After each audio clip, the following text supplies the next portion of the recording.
ಇನ್ನು Darshan and gang ನಿಂದ ರೇಣುಕಾಸ್ವಾಮಿ ಹತ್ಯೆ ಪ್ರಕರಣಕ್ಕೆ ಸಂಬಂಧಪಟ್ಟಂತೆ ಇವತ್ತು ಸಂಜೆ ಒಳಗಾಗಿ ಅವರನ್ನ ಕೋರ್ಟ್ಗೆ ಪ್ರೊಡ್ಯೂಸ್ ಮಾಡಬೇಕಾಗುತ್ತೆ. ಮ್ಯಾಜಿಸ್ಟ್ರೇಟ್ ಕೋರ್ಟ್ಗೆ ಹಾಜರುಪಡಿಸಲಿದ್ದಾರೆ ಪೊಲೀಸರು. ಇವತ್ತು ಸಂಜೆ ಒಳಗಾಗಿ 5:25 ಒಳಗಾಗಿ ಇವರನ್ನ ಕೋರ್ಟ್ ಮುಂದೆ ಹಾಜರುಪಡಿಸಬೇಕಾಗುತ್ತೆ. ಇದುವರೆಗೂ ಕೊಟ್ಟಿರುವಂತಹ ಪೊಲೀಸ್ ಕಸ್ಟಡಿ ಅವಧಿ ಏನಿದೆ ಅದು ಇವತ್ತು ಸಂಜೆಗೆ ಮುಗಿಯುತ್ತೆ. ಇವತ್ತು ಕೋರ್ಟ್ಗೆ ಹಾಜರುಪಡಿಸಿದ್ರೆ ಅಲ್ಲಿ ಗೊತ್ತಾಗುತ್ತೆ ಮುಂದಿನ ಗತಿ ಏನು ಅನ್ನೋದಾಗಿ. ಮುಂದೆ ಇನ್ನೂ ಕೂಡ ಪೊಲೀಸ್ ಕಸ್ಟಡಿಗೆ ಕೇಳುವಂತ ತಯಾರಿಯಲ್ಲಿ ಪೊಲೀಸರು ಇದ್ದಾರೆ ಅನ್ನುವಂಥದ್ದು ಮಾಹಿತಿ. ಕೇಳಿದ್ರೆ 3-4 ದಿನಗಳು ಅಥವಾ 6 ದಿನಗಳವರೆಗೂ ಕೂಡ ಕೇಳುವಂತ ಅವಕಾಶ ಇದೆ ಅನ್ನೋದಾಗಿಯೂ ಕೂಡ ಹೇಳಲಾಗ್ತಾ ಇದೆ. ನೀವು ನೋಡ್ತಾ ಇರುವಂತದ್ದು ನೇರ ದೃಶ್ಯಗಳು. ಈಗಾಗಲೇ ಕೋರ್ಟ್ಗೆ ಹಾಜರುಪಡಿಸುವಂತ ಸಿದ್ಧತೆಗಳನ್ನ ನಡೆಸಿಕೊಳ್ಳಲಾಗ್ತಾ ಇದೆ.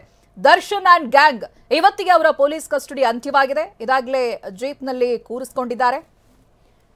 ದರ್ಶನ್ ಅಂಡ್ ಗ್ಯಾಂಗ್ ಇವರನ್ನ ಇದೀಗ ಕೋರ್ಟ್ ಮುಂದೆ ಹಾಜರುಪಡಿಸಲಿದ್ದಾರೆ. ಅಲ್ಲಿ ವಾದ ವಿವಾದಗಳ ನಂತರದಲ್ಲಿ ಮುಂದಿನ ಹಾದಿ ಏನು ಅನ್ನೋದಾಗಿ ಮತ್ತು ಕೂಡ ವಿಚಾರಣೆಯನ್ನ ಮುಂದುವರಿಸೋದಕ್ಕೆ ಅಥವಾ ಇನ್ನಷ್ಟು ಮಾಹಿತಿಯನ್ನ ಕೆದಕೋದಕ್ಕೆ ಬೇರೆ ಬೇರೆ ವಿಚಾರಗಳು ಇದೆ ಅಂತ ಹೇಳ್ತಾ ಇದ್ರಲ್ಲ. ನಿನ್ನೆ ಎಲ್ಲ ಬಂದಿರುವಂತಹ ಸುದ್ದಿಗಳನ್ನ ನೀವು ನೋಡಿರ್ತೀರಾ.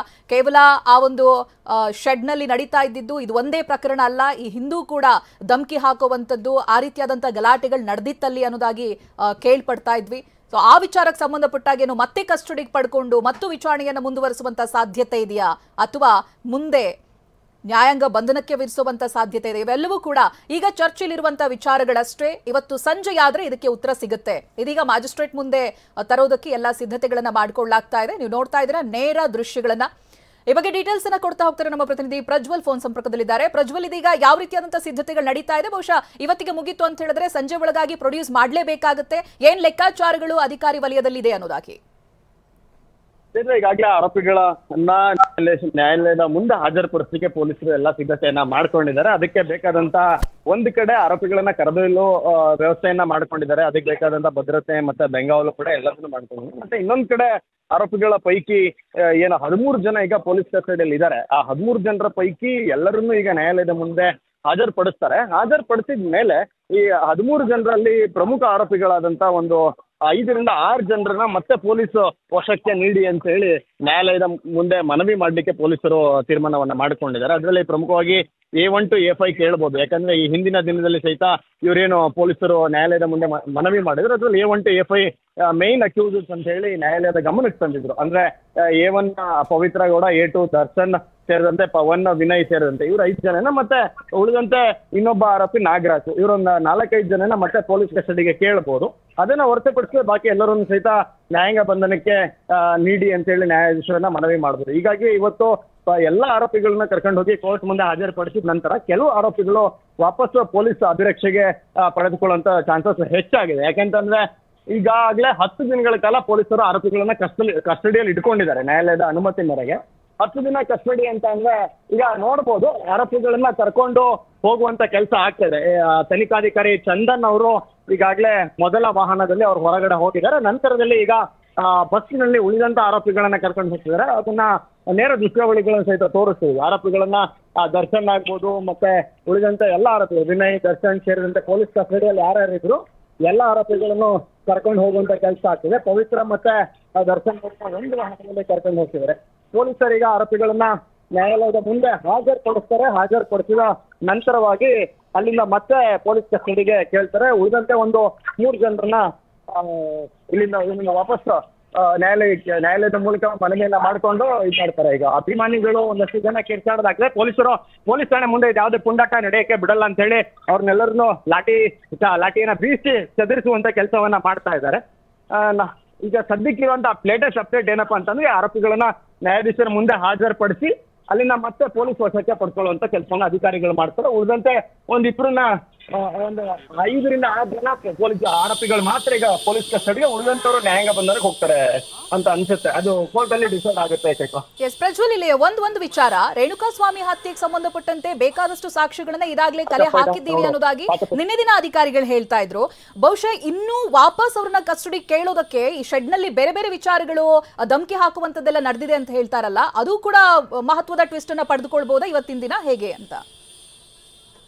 ಈಗ ಪೊಲೀಸರು ವೆರಿ ಸ್ಟ್ರೈಟ್ ಇದ್ದಾರೆ. ಏನಂತಂದ್ರೆ ಅವರಿಗೆ ಒಂದು ಕೊಲೆ ಕೇಸಿನಲ್ಲಿ 14 ದಿನ ಆರೋಪಿಗಳನ್ನ ವಶಕ್ಕೆ ಪಡೆದು ವಿಚಾರಣೆ ಮಾಡುವಂತ ಅವಕಾಶ ಇದೆ. ಸೊ ನಮ್ಗೆ ಆ ಕಾನೂನು ನೀಡಿರುವಂತ ಅವಕಾಶವನ್ನ ಕಾನೂನು ಪ್ರಕಾರ ನಿರ್ವಹಿಸಲಿಕ್ಕೆ ಅವಕಾಶ ಮಾಡಿಕೊಡಿ ಅಂತೇಳಿ ಪೊಲೀಸರು ಕೇಳಲಿಕ್ಕಿದ್ದಾರೆ. ಹೀಗಾಗಿನೇ ಅವರಿಗೆ ವಾಪಸ್ಸು 4 ದಿನ ಚಾನ್ಸಸ್ ಇದೆ ಅಂತ ಹೇಳಿ ಹೇಳ್ತೀವಿ. ಅವರು ಸೇರಿ ಪೊಲೀಸರು ಈ ಒಂದು ಚಾನ್ಸಸ್ ನಾವು ಯುಟಿಲೈಸ್ ಮಾಡ್ತೀವಿ, ಆರೋಪಿಗಳ ಹತ್ರ ಇನ್ನೂ ಸಣ್ಣ ಪುಟ್ಟ ವಿಚಾರಗಳನ್ನ ತನಿಖೆ ಮಾಡುವಂತದ್ದಿದೆ ಅಂತ. ಆಮೇಲೆ ಇನ್ನೊಂದು ವಿಷಯ ಏನಪ್ಪಾ ಅಂತಂದ್ರೆ, ಈಗ ಏನು ಈ ಕೊಲೆಯನ್ನ ಹೊರತುಪಡಿಸಿದ್ರೆ ಈ ಬೇರೆ ಬೇರೆ ಧಮಕಿ ವಿಚಾರಗಳಾಗ್ಬೋದು, ಅಥವಾ ಬೇರೆ ಯಾರಿಗೋ ಹೊಡೆದಿದ್ರಂತೆ ಅವಾಗ ಗಲಾಟೆ ಆಗಿತ್ತು, ಪ್ರೊಡ್ಯೂಸರ್ ಸಾವಿನಲ್ಲಿ ಪ್ರೊಡ್ಯೂಸರ್ ಒಬ್ಬನಿಗೆ ಕೂಡ ಕೊಡ್ತಿದ್ರು, ಇದೆಲ್ಲವೂ ಕೂಡ ಸ್ಪೆಕ್ಯುಲೇಷನ್ಸ್ ಏನ್ ಬರ್ತಿದಾವೆ. ಈ ಸ್ಪೆಕ್ಯುಲೇಷನ್ಸ್ ಗಳಿಗೆ ಸಂಬಂಧಪಟ್ಟಂತೆ ರಿಟರ್ನ್ ಕಂಪ್ಲೇಂಟ್ ಆಗಿಲ್ಲ. ಈ ರಿಟರ್ನ್ ಕಂಪ್ಲೇಂಟ್ ಎಲ್ಲಿ ತನಕ ಆಗೋದಿಲ್ಲೋ ಅಲ್ಲಿ ತನಕ ಪೊಲೀಸರು ಅದನ್ನ ಅಧಿಕೃತವಾಗಿ ತನಿಖೆ ಮಾಡುವಂಥದ್ದು ಕಷ್ಟ ಆಗುತ್ತೆ. ಯಾಕಂದ್ರೆ ಕಾನೂನು ಪ್ರಕಾರ ಅದನ್ನ ತನಿಖೆ ಮಾಡ್ಲಿಕ್ಕೆ ಆಗೋದಿಲ್ಲ. ಕೇವಲ ಮಾಹಿತಿ ಕಲೆ ಹಾಕ್ಲಿಕ್ಕೆ ಕಮಿಷನರ್ ಅವರು ಇನ್ನೊಂದು ಟೀಮ್ಗೆ ಹೇಳಿದರೆ ಆ ತಂಡ ಆರೋಪಿಗಳ ಹಿನ್ನೆಲೆ ಮತ್ತೆ ಆರೋಪಿಗಳು ಹಿಂದೆ ಭಾಗಿಯಾಗಿರಬಹುದಾದಂತ ಅಥವಾ ಕೇಸ್ ವಿಧಿಟ್ ಆಗದಲ್ಲೇ ಇರುವಂತ ಪ್ರಕರಣಗಳು ಇದಕ್ಕೆ ಸಂಬಂಧಪಟ್ಟಂತೆ ಮಾಹಿತಿಯನ್ನು ಕಲೆ ಹಾಕ್ತಿದ್ದಾರೆ. ಇದ್ರಲ್ಲಿ ಈ ವಿಷಯಕ್ಕೆ ಈಗ ಈ ಕ್ಷಣದಲ್ಲಿ ಆರೋಪಿಗಳನ್ನು ವಿಚಾರಣೆ ಮಾಡ್ಲಿಕ್ಕೆ ಆಗಲ್ಲ ಕಾನೂನು ಪ್ರಕಾರವಾಗಿ. ಹಂಗೇನಾದ್ರೂ ಇದ್ರೆ ಅದಕ್ಕೆ ಸಂಬಂಧಪಟ್ಟಂತ ಇದ್ರೆ ನ್ಯಾಯಾಲಯದ ಗಮನಕ್ಕೆ ತಂದು ಮತ್ತೆ ಇವ್ರ ವಿರುದ್ಧ ಇನ್ನೊಂದು ಕೇಸನ್ನು ದಾಖಲೆ ಮಾಡಿಕೊಂಡು ಆ ಕೇಸಲ್ಲಿ ವಶಕ್ಕೆ ಪಡ್ಕೊಳ್ಬೇಕಾದಂತ ಕಾನೂನಾತ್ಮಕ ಕೆಲಸಗಳು ಆಗ್ತವೆ. ಒಟ್ಟಿನಲ್ಲಿ ಸದ್ಯಕ್ಕೆ ಈ ಒಂದು ಪರ್ಟಿಕ್ಯುಲರ್ ಕೊಲೆ ಕೇಸ್ ಏನಿದೆ ಇದಕ್ಕೆ ಬೇಕಾದಂತ ಸಾಕ್ಷ್ಯಗಳನ್ನ 118 ವಿವಿಧ ರೀತಿಯ ಸಾಕ್ಷ್ಯಗಳನ್ನ ಇದು ಮಾಡಿದ್ದಾರೆ. ಸುಮಾರು 10 ಜನರ ಕೈಲಿ ನ್ಯಾಯಾಧೀಶರ ಮುಂದೆ ಖುದ್ದು ಹಾಜರುಪಡಿಸಿ ಅವರನ್ನ 164 ಮಾಡಿಸ್ಲಿಕ್ಕೆ ಪೊಲೀಸರು ತಯಾರಿಯನ್ನ ಮಾಡ್ಕೊಂಡಿದ್ದಾರೆ. ಅದರಲ್ಲಿ ಸೆಕ್ಯೂರಿಟಿ ಗಾರ್ಡ್ ಸೇರಿದಂತೆ ಕೆಲವರು ಈಗಾಗಲೇ 164 CRPC ಅಡಿಯಲ್ಲಿ ಹೇಳಿಕೆಗಳನ್ನು ಸಹಿತ ನ್ಯಾಯಾಲಯಕ್ಕೆ ನೀಡಿ ಆಗಿದೆ. ಹೀಗಾಗಿ ಈಗ ಕೊನೆಯ ಹಂತದಲ್ಲಿ ನಿನ್ನೆ ಸಂಜೆ ನೋಡ್ಬೋದು ಈ ಆರೋಪಿಗಳನ್ನ ಕರ್ಕೊಂಡು ಹೋಗಿ ನ್ಯಾಯಾಧೀಶರ ಅನುಮತಿಯನ್ನು ಈಗಾಗಲೇ ಪಡ್ಕೊಂಡಾಗಿತ್ತು. ಅದರ ಮುಂದುವರೆದ ಭಾಗವಾಗಿ ನಿನ್ನೆ ಕರ್ಕೊಂಡು ಹೋಗಿ ಅವರನ್ನ ವಿಕ್ಟೋರಿಯಾ ಆಸ್ಪತ್ರೆಯಲ್ಲಿ DNA ಸ್ಯಾಂಪಲ್ಸ್ ಗಳನ್ನ ಕಲೆಕ್ಟ್ ಮಾಡ್ಕೊಂಡ್ರು. ಮತ್ತೆ ಅವರ DNA ಬೇಕಾದಂತ ಬ್ಲಡ್ ಆಗ್ಬೋದು, ಹೇರ್ ಸ್ಯಾಂಪಲ್ಸ್ ಆಗ್ಬೋದು, ವಿಗ್ಗಿನ ಹೇರ್ ಆಗ್ಬೋದು, ಬಾಡಿ ಹೇರ್ಸ್ ಆಗ್ಬೋದು, ಯೂರಿನ್ ಸ್ಯಾಂಪಲ್ಸ್ ಆಗ್ಬೋದು, ಎಲ್ಲದನ್ನು ಅಧಿಕಾರಿಗಳು ಸ್ಯಾಂಪಲ್ ಅನ್ನ ಪಡ್ಕೊಂಡು ಅಧಿಕೃತವಾಗಿ ವೈದ್ಯರಿಂದ ಅದನ್ನ ಹ್ಯಾಂಡ್ ಓವರ್ ತಗೊಂಡು ಅದನ್ನ ಈಗಾಗಲೇ FSL ನಮ್ಮ ಮಡಿವಾಳದ ಹತ್ರ ಇರುವಂತ ಕರ್ನಾಟಕ FSL ಏನಿದೆ ಅಲ್ಲಿಗೆ ಕಳ್ಸಿಕೊಡುವಂತ ಕೆಲಸ ಈಗಾಗಲೇ ಆಗಿದೆ. ಅಲ್ಲಿಂದ ರಿಪೋರ್ಟ್ ಬರ್ಬೇಕು, ಅದನ್ನ ಕೇಸ್ ಫೈಲ್ಗೆ ಸೇರಿಸ್ತಾರೆ. ಬಹುಶಃ ಇವ್ರ ಹತ್ರ ಕಲೆಕ್ಟ್ ಆಗಿರುವಂತ ಸ್ಯಾಂಪಲ್ಸ್ ಮತ್ತೆ ಕ್ರೈಮ್ ಸೀನ್ ಅಲ್ಲಿ ಸಿಕ್ಕಿರುವಂತ ಸ್ಯಾಂಪಲ್ಸ್ ಗಳು ಸಿಕ್ಕಿದ್ರೆ ಕನ್ವಿಕ್ಷನ್ ಮಾಡಿಸ್ಲಿಕ್ಕೆ ಪೊಲೀಸರಿಗೆ ಸಾಕಷ್ಟು ತುಂಬಾ ದೊಡ್ಡ ಮಟ್ಟದ ಎವಿಡೆನ್ಸ್ ಆಗಿ ಪರಿಣಾಮಕಾರಿ. ಟೈಮಿಂಗ್ ಏನಾದ್ರು ಕನ್ಫರ್ಮ್ ಮಾಡಬಹುದಾ, ಎಷ್ಟು ಸಮಯ ಹಿಡಿಬಹುದು ಅಂತ ಮ್ಯಾಜಿಸ್ಟ್ರೇಟ್ ಎದುರು ಪ್ರೊಡ್ಯೂಸ್ ಮಾಡೋದಕ್ಕಿನ್ನು? ಜೊತೆ ಈಗ 3 ಗಂಟೆ 10 ನಿಮಿಷಕ್ಕೆ ಇವರು ಅನ್ನಪೂರ್ಣೇಶ್ವರ ನಗರ ಪೊಲೀಸ್ ಸ್ಟೇಷನ್ ಅನ್ನ ಬಿಟ್ಟಿದ್ದಾರೆ. ಪೊಲೀಸರ ಅವರನ್ನ ಕರ್ಕೊಂಡು ಈ ಬೆಂಗಳೂರಿನ ಟ್ರಾಫಿಕ್, ಮೈಸೂರು ರೋಡಿನ ಟ್ರಾಫಿಕ್ ಅನ್ನ ದಾಟಿಕೊಂಡು ಇವರು ನಮ್ಮ ಕಾರ್ಪೊರೇಷನ್ ಸರ್ಕಲ್ ಬಳಿ ಇರುವಂತ ತಿರುಪತಂಗ ರಸ್ತೆಯಲ್ಲಿರುವಂತ ಒಂದು ನಮ್ಮ ಮ್ಯಾಜಿಸ್ಟ್ರೇಟ್ ಕೋರ್ಟ್ ಇದೆ, ಅಲ್ಲಿಗೆ ಹೋಗ್ಲಿಕ್ಕೆ ಕನಿಷ್ಠ 40 ಮಿನಿಟ್ಸ್ ಬೇಕಾಗತ್ತೆ.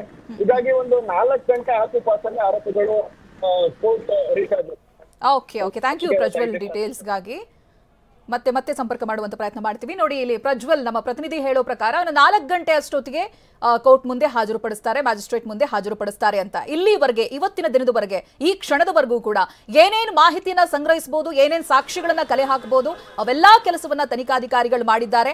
ನಿನ್ನೆ ದಿನ ಕೂಡ ತನಿಖಾಧಿಕಾರಿಗಳು ಒಂದು ಚರ್ಚೆಯನ್ನು ಕೂಡ ಮಾಡಿದ್ರು, ಮುಂದೇನು ಮಾಡಬಹುದು ಅಂತ. ಮತ್ತೆ ಕಸ್ಟಡಿಗೆ ಕೇಳಬಹುದು, ಯಾಕಂದ್ರೆ ಕಾನೂನಲ್ಲಿ ಅವಕಾಶ ಇದೆ. ಇನ್ನೂ 4 ದಿನಗಳವರೆಗೂ ಕೂಡ ಕಸ್ಟಡಿಗೆ ಕೇಳುವಂತ ಅವಕಾಶ ಇರುವಾಗ ಮುಂದಿನ ವಿಚಾರಣೆ ಬೇಕಿದ್ದಂತ ಸಂದರ್ಭದಲ್ಲಿ ನಾವು ತಗೊಳ್ಬಹುದಲ್ವಾ ಅನ್ನುವಂತ ಚರ್ಚೆ ಕೂಡ ನಿನ್ನೆ ದಿನ ತನಿಖಾಧಿಕಾರಿಗಳ ಜೊತೆಗೆ ನಡೆದಿದ್ದು. ಮುಂದಿನ ಒಂದು ಹೆಜ್ಜೆ ಏನಾಗಿರುತ್ತೆ ಅನ್ನೋದು ಬಹಳಷ್ಟು ಕುತೂಹಲಕಾರಿಯಾಗಿದೆ. ಇದೀಗ ನಾವು ನೋಡ್ತಾ ಇದ್ವಿ ನೇರ ದೃಶ್ಯಾವಳಿಗಳನ್ನ ಮ್ಯಾಜಿಸ್ಟ್ರೇಟ್ ಮುಂದೆ ಹಾಜರುಪಡಿಸುವುದಕ್ಕೆ ದರ್ಶನ್ ಅಂಡ್ ಗ್ಯಾಂಗ್ ಅನ್ನ ಕರೆದೊಯ್ತಾ ಇರುವಂತಹ ದೃಶ್ಯ. ನಮ್ಮ ಬೆಂಗಳೂರಿನ ಟ್ರಾಫಿಕ್ ಅನ್ನ ನೋಡಿಕೊಂಡು ಪ್ರತಿನಿಧಿ ಹೇಳೋ ಪ್ರಕಾರ ಸುಮಾರು 4 ಗಂಟೆ ಸುಮಾರಿಗೆ ಮ್ಯಾಜಿಸ್ಟ್ರೇಟ್ ಮುಂದೆ ಹಾಜರುಪಡಿಸ್ತಾರೆ ಅನ್ನುವಂಥದ್ದು. ಇಲ್ಲಿವರೆಗೆ ಆಗಿರುವಂತಹ ಪ್ರತಿ ದಿನದ ಅಪ್ಡೇಟ್ಸ್ ಅನ್ನ ನಾವು ಕೊಡ್ತಾ ಇದ್ವಿ. ಈ ಬಗ್ಗೆ ಡೀಟೇಲ್ಸ್ ಅನ್ನ ಕೊಡ್ತಾರೆ ಶಿವಪ್ರಸಾದ್, ನಮ್ಮ ಪ್ರತಿನಿಧಿ ಫೋನ್ ಸಂಪರ್ಕದಲ್ಲಿದ್ದಾರೆ. ಶಿವಪ್ರಸಾದ್, ನಿಮಗೆ ಏನೇನು ಮಾಹಿತಿಗಳು ಸಿಗ್ತಾ ಇದೆ ಸದ್ಯಕ್ಕೆ? ಇದು 4 ಗಂಟೆ ಸುಮಾರಿಗೆ ಮ್ಯಾಜಿಸ್ಟ್ರೇಟ್ ನ್ಯಾಯಾಲಯದ ಮುಂದೆ ದರ್ಶನ್, ಪವಿತ್ರ ಗೌಡ ಸೇರಿದಂತೆ ಆರೋಪಿಗಳೆಲ್ಲರನ್ನೂ ಕೂಡ ಪೊಲೀಸರು ಹಾಜರು ಮಾಡುವಂತ ಸಾಧ್ಯತೆ ಇರತಕ್ಕಂಥದ್ದು. ಈಗಾಗಲೇ ಪ್ರಕರಣಕ್ಕೆ ಸಂಬಂಧಪಟ್ಟಂತೆ 5 ದಿನಗಳವರೆಗೂ ಕೂಡ ಕಸ್ಟಡಿಗೆಯನ್ನು ಪಡೆದ್ರು. ಅದಕ್ಕೂ ಮುನ್ನ 6 ದಿನಗಳವರೆಗೂ ಕೂಡ ಪೊಲೀಸರು ಕಸ್ಟಡಿಗೆಯನ್ನು ಪಡೆದಿದ್ದು. ಎರಡಂಗಿ ಕೊಲೆ ಪ್ರಕರಣವನ್ನ ಗಂಭೀರವಾಗಿ ಪರಿಗಣಿಸಿರ್ತಕ್ಕಂಥ ಪೊಲೀಸರು ಈಗಾಗಲೇ 118 ಸಾಕ್ಷ್ಯಾಧಾರಗಳನ್ನ ಕಲೆ ಹಾಕಿರ್ತಕ್ಕಂಥದ್ದು. ಆರೋಪಿಗಳಿಗೆ ಸಂಬಂಧಪಟ್ಟಂತೆ ಆರೋಪಿಗಳು ಕೃತ್ಯವನ್ನು ನಡೆಸಿದಂತಹ ಸ್ಥಳ ಪಟ್ಟಣಗೆರೆ ಶೆಡ್ ಸೇರಿದಂತೆ 16 ಹೆಚ್ಚು ಕಡೆಗಳಲ್ಲಿ ಮಹಜರು ಕಾರ್ಯವನ್ನು ಕೂಡ ಕೈಗೊಂಡಿದ್ರು. ಮಹಜರು ಪ್ರಕ್ರಿಯೆಯನ್ನು ಕೂಡ ನಡೆಸಿದ್ರು. ಆರೋಪಿಗಳೆಲ್ಲರನ್ನು ಕೂಡ ಕೊಂಡೊಯ್ದು ಬೆಂಗಳೂರು, ಮೈಸೂರು ಸೇರಿದಂತೆ ಹಲವೆಡೆಗಳಲ್ಲಿ ಮಹಜರು ಪ್ರಕ್ರಿಯೆಯನ್ನು ನಡೆಸಿರ್ತಕ್ಕಂಥದ್ದು. ಈ ಹಿನ್ನೆಲೆಯಲ್ಲಿ ಆರೋಪಿಗಳೆಲ್ಲರನ್ನೂ ಕೂಡ ಈಗಾಗಲೇ ಕರೆದೊಯ್ದಿರುತ್ತೆ. ಟಿವಿನ ಎಕ್ಸ್ಕ್ಲೂಸಿವ್ ದೃಶ್ಯಾವಳಿಗಳನ್ನು ನೀವು ಈಗಾಗಲೇ ಗಮನಿಸ್ತಾ ಇದ್ದೀರಾ.